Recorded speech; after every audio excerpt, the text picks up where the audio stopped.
What's up, fellow gamers? I'm Kent, and this is Corsby Gaming. This video is a top 10 countdown on the best games for the Super Nintendo.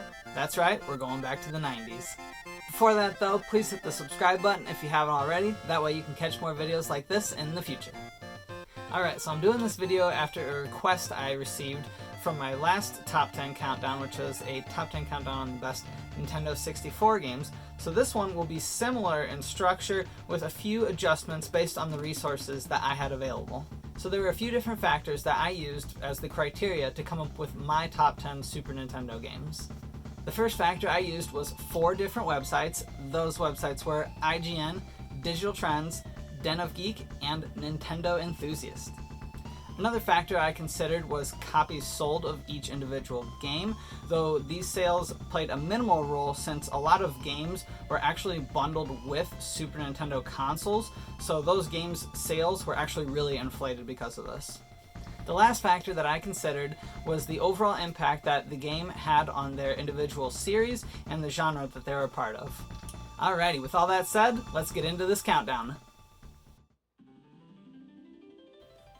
Starting this list off at number 10 is Final Fantasy V.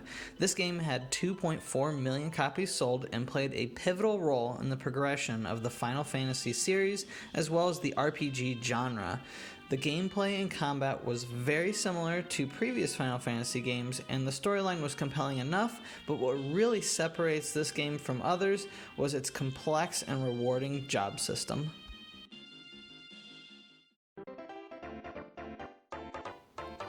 Number 9 on this list is Super Mario Kart. This game had 8.7 million copies sold, and if that seems a little high, it's because it is. This was the first game on this list that was bundled with a Super Nintendo console, and the amount of copies sold clearly reflects that. Super Mario Kart was a very impactful game in its own right though. It basically created the kart racing subgenre and enabled the Mario series to expand outside of platformer style games. Coming in at number 8 is Super Mario RPG Legend of the Seven Stars, and there were 2.1 million copies sold of this game. Super Mario RPG was incredibly unique and different for a Mario title. Combining RPG gameplay elements with Mario characters was a risk that could have gone terribly, but it was a huge success that was very well received. The game also included a fun and humorous storyline with a spectacular soundtrack to make Super Mario RPG a classic.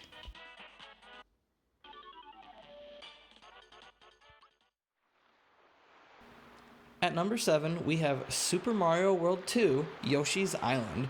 There were 4.1 million copies sold of this game, but it was bundled as well. So this is the only game on this list that I personally don't like, but it was way too popular and highly rated to not include it on this list. It does an exceptional job of building and expanding on previous Mario games while being unique and fresh on its own. The number 6 game on this list is Donkey Kong Country, which had the 3rd most copies sold of any Super Nintendo game with 9.3 million copies. Yes, it was bundled with consoles, but that number is still very impressive. With groundbreaking visuals and an unforgettable soundtrack and compelling gameplay, this game propelled the Donkey Kong series to the massive success that it experienced.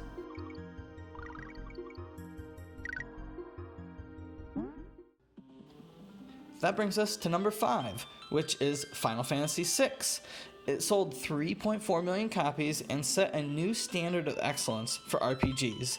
The gameplay itself was not far off from its predecessors, but the character development and storyline were in an entirely different league. The depth of this game, as well as twists and turns, make this game a classic that every RPG fan should play at least once.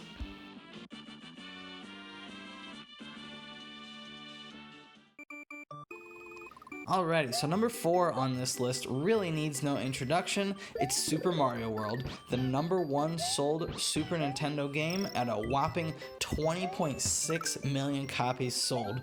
There is an asterisk since it was bundled with consoles, but that number puts this game on the list of top-selling video games ever across all platforms, and rightly so. This game is a classic and a masterpiece.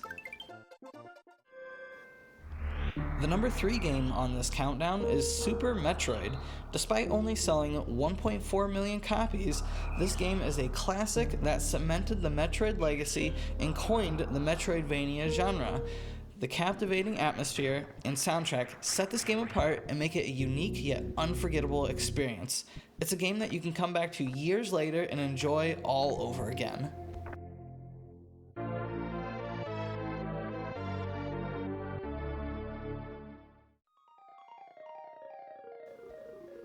So what I have for the number 2 game might be controversial, but I went with Zelda: A Link to the Past. There were 4.6 million copies sold, including bundling, and many people consider this to be the best Super Nintendo game ever. Some even think it's one of the best games ever. Personally, I don't think it is. That's why it's not number 1. I've played almost every single Zelda game, so maybe I'm biased in comparing this to the others in the series. Not to take anything away from this game though, because it is an outstanding step in the Zelda series.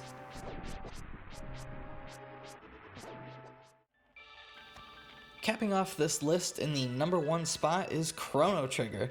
So this game only sold 2 million copies, but it is widely considered one of the best games and RPGs ever. Personally, this is a game that I love and could ramble on forever about. Chrono Trigger is in my top 10 favorite games, which I have a video on. If you haven't watched it already, here's a pin to it so you can check it out and see where Chrono Trigger falls. This game, in my opinion, is the perfect RPG. It has solid combat and gameplay, an unforgettable storyline, as well as artwork and soundtrack, time travel, and multiple endings. It just doesn't get any better than this, and that's why it's the number 1 Super Nintendo game in my book. Alrighty guys, that is going to wrap up this countdown. If you want to play any of these games and don't own them or a Super Nintendo, many of them can be played on the Nintendo Switch online. I know I've enjoyed replaying some of the classics this way. Well, thanks for watching guys. Hope you have a good one. I'll catch you next time.